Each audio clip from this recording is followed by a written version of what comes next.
Баршаңызға қайырлы күн достар, каналыма қош келдіңіздер. Бүгін сіздермен өте керемет, дәмді, тез әрі оңай жасалатын ұлттық тағамды бешбармақты бірге жасайтын боламыз. Алдын ала қазанға су құйып алдым.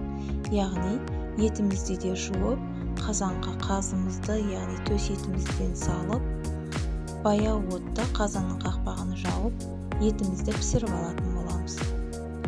Осылайша алдын ала бір стакан суымызға тұз салып, ұнымызға аздап құйып отырып, қамыр жасайтын боламыз.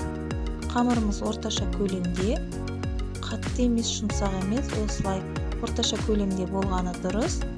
Осылайша қолдың көмегімен басып отырып, яғни оқтауымызбен қамырды жаятын боламыз.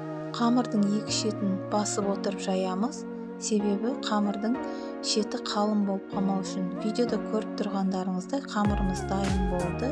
Енді біз етімізді қазаннан алып, яғни сорпасына қамырымызды сабалатын боламыз. Достар, егер каналға тіркелмеген болсаңыздар, тіркеліп алыңыздар. Алдағы уақытта сіздермен жақсы рецептерді бөлісетін боламын. Яғни осылайша қамырымызды салып алды. Енді біз қамырымызды осылай қайнатып пісіріп алатын боламыз. Видеода көріп тұрғандарыңыздай кешкі асымыз дайын болды.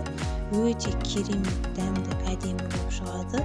Тез әрі оңай жасалатын бешбармақ ұлттық тағамдардың бірі. Достар, егер сіздерге видео ұнаса, лайк басып, комментарий жазып, арнаға тіркелуді ұмытпаңыздар.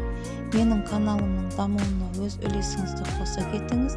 Басқа группаларға, чаттарға жіберуіңізді сұраймын.